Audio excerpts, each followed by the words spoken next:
Hi everyone, I'm Mimi Lazzaro, and today I am with Mandee Pauch Mahaney, the recently married Mahaney. Mandee, thanks for joining me here today. Mandee and I are just going to talk about, how we grew up with dads in racing and some of the challenges we might face together as women in a male-dominated sport. So let's start out with some memories of our dads. What sticks out the most, the biggest memory for you with your dad? Racing memory, I presume, yes? Yes. Okay. Ooh, there's plenty. I would have to say, especially where we're at right now, I would have to say a lot of memories. But I always appreciated the fact that my father always made trips like these like a vacation. Even though for him it was his career. It was what put food on the table for us. But he always made sure, go to the fair, you go check out this market, you go here, you go there. So he made it not just about him and having to go to the races, but he made it fun for my brother and I, for my mom.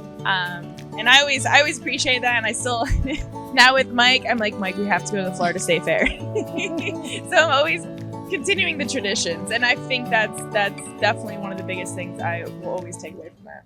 Yeah, I agree with you. Tradition. I feel like tradition is very important for me in my life. And I think I definitely picked some of that up from my dad.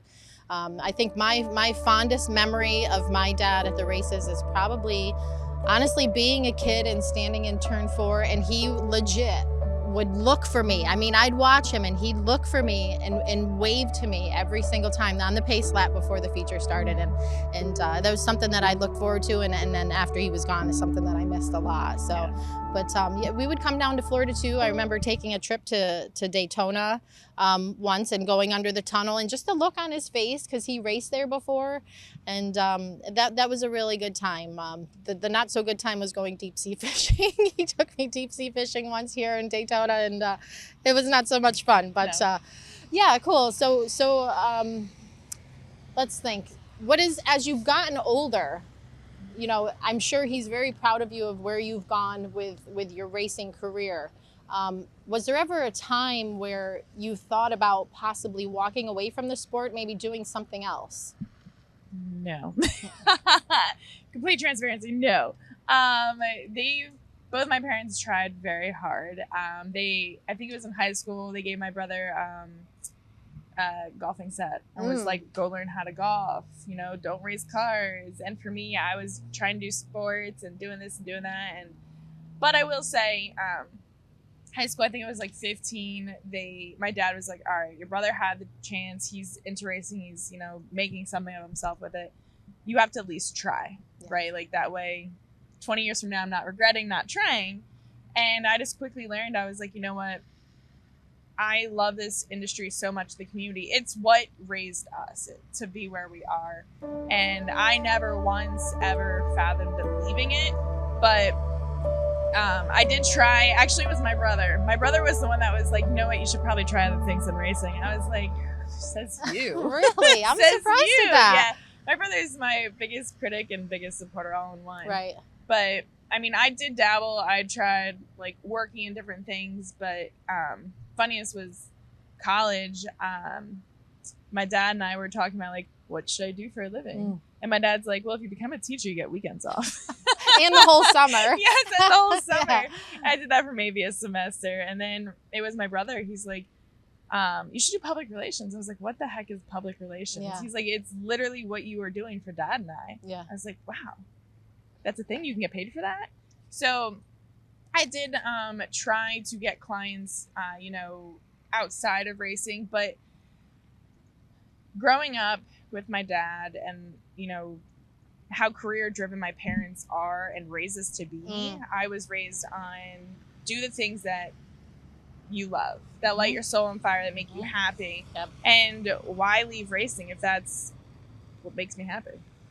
I agree with you there. And, my dad, I think he was pushing me for two things: either get into computers, which he wasn't wrong about because, IT is huge now. Yes. Or be a swimmer. And I think obviously that's due to my height, I guess. Did you swim then? I didn't. Oh. No. Oh, okay, So I went to a school that did not have, I went to a small private Catholic school and we did not have a pool. So unfortunately I did not get into that. But those were two things that he kind of always pressured me to do.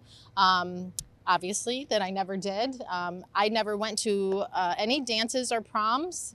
I was always at the races every weekend. I can remember my prom night. It actually rained out that night. And I was sitting there like, shoot, I should have went to the prom, but then again, I'm glad I didn't, because it was just more time for me to spend with my dad. So did you miss dances? So that funny prom was, I bought the dress, everything. You and did. Yes. And the guy that was going to go with me was racing at the same track. And we both agreed, we're like, listen, if the races rain out, we have everything that we can go. And there was a chance of rain, and races didn't rain out. We went to the races, and I ended up wearing my prom dress to not at the track, but to the banquet, because my dad did win the championship that year. So I was like all decked out. Nice. So I actually got to wear the prom dress, but yeah, never. I think I went to one dance in high school, and I just no. Yeah, I think I went to one, but it wasn't during race season. It was off season. So I did go to at least one dance. Yeah. And I remember my friends always asking me, where are you on the weekends? What do you do? And trying to explain, that's another thing. How do you explain to your friends that aren't involved in racing, especially your girlfriends, you know, that aren't involved with racing? How do you explain to them, oh, I'm at the track every weekend getting dirty, you know? Yeah. Like they don't get it. Mine, being raised in it, once you get the new friends, I mean, when you're middle school going all the way up, they know. I never got invited to parties, and I would get so butthurt, but I'm like, but I can't go.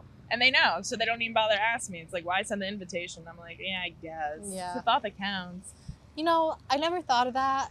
I never got invited, well, not never, but I rarely got invited to parties and stuff, and that makes a lot of sense, because they knew that I would be at the races. No. Yeah, so that makes sense. So tell me, how did you, you know, obviously you got involved in racing because of your dad and your family history, but how did you get involved, to get started with interviews and doing your videos? So initially, plug to Dirt Track Digest, was that they had asked me, gosh, 5-6 years ago. Yeah, let's go 5-6 years ago. Feeling old now. They had asked me to do a blog on their website, and I was like, who wants to listen to me? Right? That was my initial, like, what am I going to write about? And so I started there, and I think I might have did it for like a year or two. And it was my dad that actually got me into doing the transitioning to the videos. And one year down here for, you know, Speed Weeks, he brings me this old school camcorder, and he's hands to me, he's like, here, videotape. I was like, what is this thing? Yeah. So I was like, how do you transfer it? I don't know.